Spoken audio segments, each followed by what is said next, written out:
baby, yeah, you know I'm in my body today. Hit the bitch, told her come through on a Saturday. Run it up, baby, yeah, the faster way. Greatness come with patience, so you know that I had to wait. Ooh, baby, yeah, you know what you do to me. And you know waiver wire targets. So these are guys that you definitely absolutely have to just scoop up on the waiver wire right now.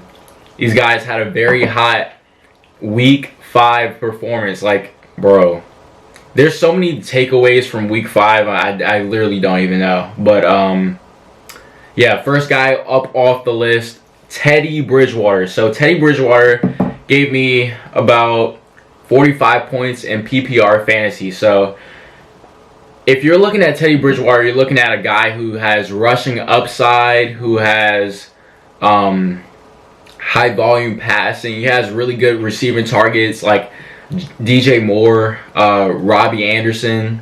Bro, I'm really excited to see what Teddy Bridgewater is going to do, because Teddy Bridgewater could very well finish as maybe even a top 10 fantasy QB. He could finish as a QB 10, QB 9, along with like the company of Joe Burrow in that type of sense, because I really like what Matt Rule is doing with his offense and how he's really utilizing him.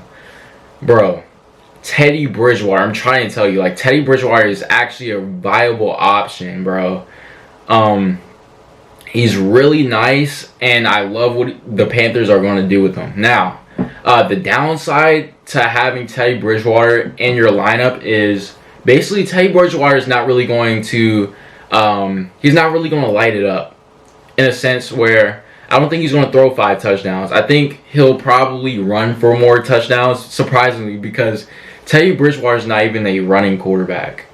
He's probably just a regular schmegular game manager. He's like a better version of he's like a younger Tyrod Taylor if he knew what his career was. Teddy Bridgewater understands that he's duct tape, okay? Tyrod Taylor does not understand that he's a duct tape quarterback, and that's the thing. Teddy Bridgewater really understands his role, and that really benefits him because he knows he's not maybe a long-term option, but in the long run, that's going to really benefit him because that's going to give him more opportunities to score. Now, Teddy doesn't have the biggest arm.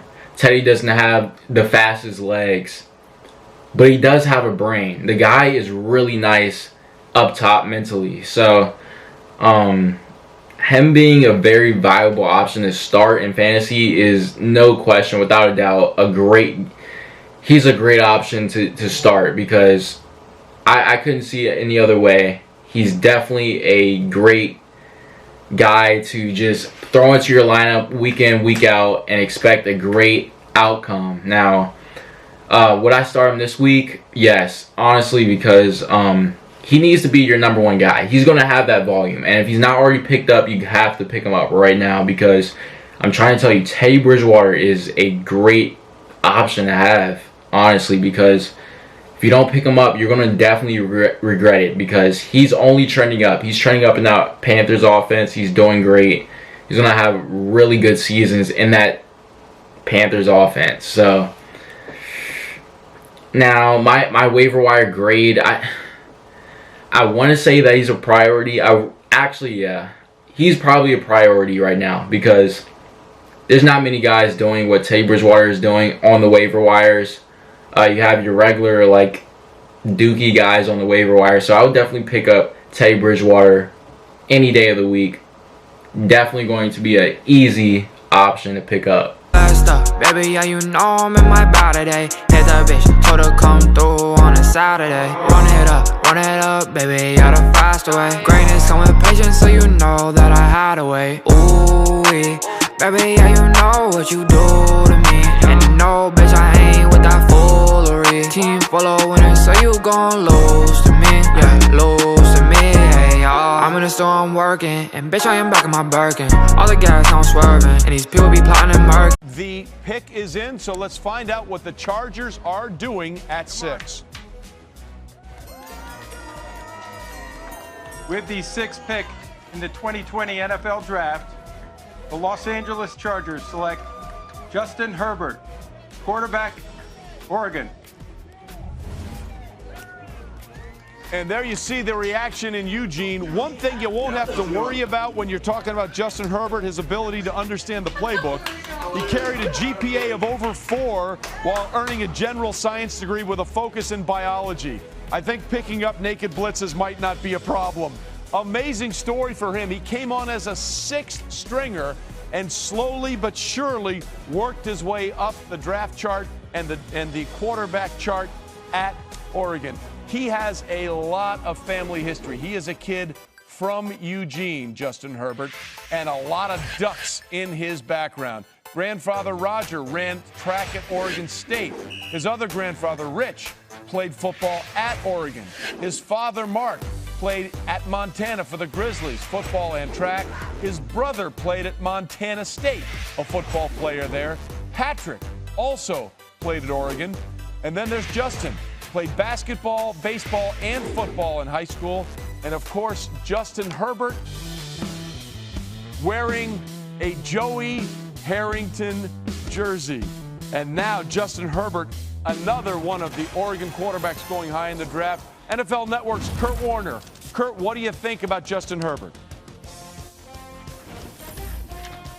Well, there's a lot to like about Justin Herbert, Trey, is that we've seen the big arm. We've seen the ability to push the ball down the field. He's got athleticism where he can work outside the pocket. So I love the mix. You know, when you're a top 10 pick, you usually go to a team that's rebuilding. He gets to throw to Keenan Allen, Mike Williams. He's got Austin Eckler in the backfield. I mean, he's got a good group of guys to build around. My biggest question with him, Mel, is getting the ball out quick. A lot of things that he threw, he seemed very measured, and he wasn't able to get the ball out quick. Can he do that at the next level is my biggest question, Mel. I'm with you, Kurt. He was streaky, and he made some head scratchers. He gets them down to the 35-yard line late against Auburn. Then air mails it out of the end zone, doesn't even give his receiver a chance. Then in the Utah game, he had 7 straight incompletions late in the year, but he won those games. And then he finished strong, and he had that really good Senior Bowl week, and that was the key. I think players gravitated to him down in Mobile. Everybody said, well, he's not that big-time leader. Well, he showed it there. The Combine, the same thing. He did have a pro day, which was very impressive. Oregon didn't have a ton of talent around them, and when he got out of that offense, he went down to Mobile. He took to it really well, and I think that's what I think sealed the deal for him. Not just being a talent, but a kid that can prosper and flourish in the NFL, Trey. Yeah, listen, everyone talks about what an introvert he is, but a lot of introverts have done very successful things. So we've had 3 quarterbacks go off the board. This is the 3rd time in the common draft era, going back to 67, that 3 quarterbacks have taken in the first 6 picks. NFL Draft begins Thursday, April 23rd on ESPN and ABC.